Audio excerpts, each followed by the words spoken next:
right, today we're going to talk about the American justice system, but we're going to do it by looking at 3 totally different, very recent cases. Because when you put them side by side, you start to see just how complicated the road to justice can really be. I mean, what even is justice, right? It's one of those big, abstract words. But when you look at what actually happens in the real world, well, that's where you see it in action. Sometimes it's delayed for decades, sometimes it's decided in a flash, and other times it's all about stopping a crime before it gets worse. So here's the plan for this explainer. We're going to start with a story about a wrongful accusation. Then we'll jump to a really high-profile conviction. After that, we'll look at the takedown of a massive fraud ring. And finally, we'll pull it all together and see what it tells us about justice right now. Okay, so our first case. This one is a long one. It stretches back more than 30 years. And it's just this incredible reminder that while the wheels of justice turn slowly, sometimes they actually have to turn backwards to fix a huge mistake. What's just wild here is the timeline. Think about it. The crime happens way back in 1991. The formal exoneration, February 2026. That is a 35-year journey for 4 men who were forced to live under this dark cloud of a false accusation. Exonerated. I mean, that one single word, it represents the end of an ordeal that's almost impossible to imagine. It's the system, after failing these men for so long, finally saying, "You are innocent." So here's the key. It was technology that finally brought the truth to light.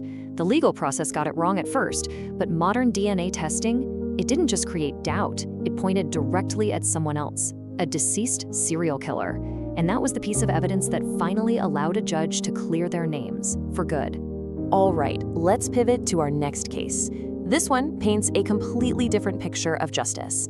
This is the system acting swiftly in the modern era and coming to a very conclusive decision. And this is where the story gets really jarring. You've got this public image, right? A grieving widow, an author writing children's books about how to handle loss. And then you have the accusation, which prosecutors proved that she murdered her husband. The contrast is just, wow.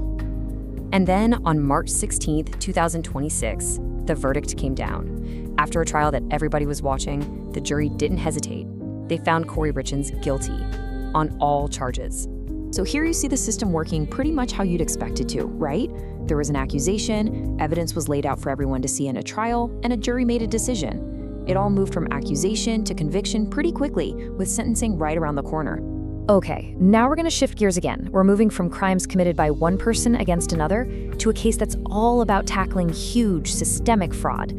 This is about the justice system trying to prevent harm, not just react to it after the fact. $50 million. Let that sink in for a second. That's the staggering amount federal agents say a group in California stole from Medicare. And this isn't just about money, it's an attack on a public healthcare system that millions of people depend on. And how they did it? Well, it was disturbingly simple. The group allegedly targeted people who weren't even terminally ill, and then billed Medicare for incredibly expensive hospice services that were never needed, or even provided. They were preying on a system meant to care for our most vulnerable. This is where we see the investigative side of justice. And you gotta appreciate the dark irony in the name they chose. Operation Never Say Die, for a hospice fraud case. By arresting a whole group, including nurses and a chiropractor, the goal here isn't just to punish, it's to completely dismantle the entire criminal operation from the inside out.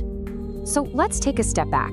We've got an exoneration, a conviction, and a massive takedown. 3 really different stories. What do they tell us when we put them all together? What does justice actually look like today? This table really helps break it down. With the yogurt shop case, what we see is restorative justice, the system going back to fix a terrible mistake. With Corey Richins, that's classic punitive justice, holding a person accountable for their crimes. And with the Medicare fraud, it's proactive justice. They're trying to stop an ongoing crime and tear down the whole system behind it. You know, I think the big takeaway here is that there's no single face of justice. It's not just one thing. It works on totally different timelines with totally different goals. Sometimes it's about correcting the past, other times it's about punishing the present, and sometimes it's about protecting the future. And so we'll leave you with this final thought to chew on. When you know that it can take 35 years for an innocent person to be cleared, how does that make you think about a guilty verdict that's delivered swiftly today? It just makes you realize the immense responsibility and the potential for error that's built into the very system we all rely on for the truth.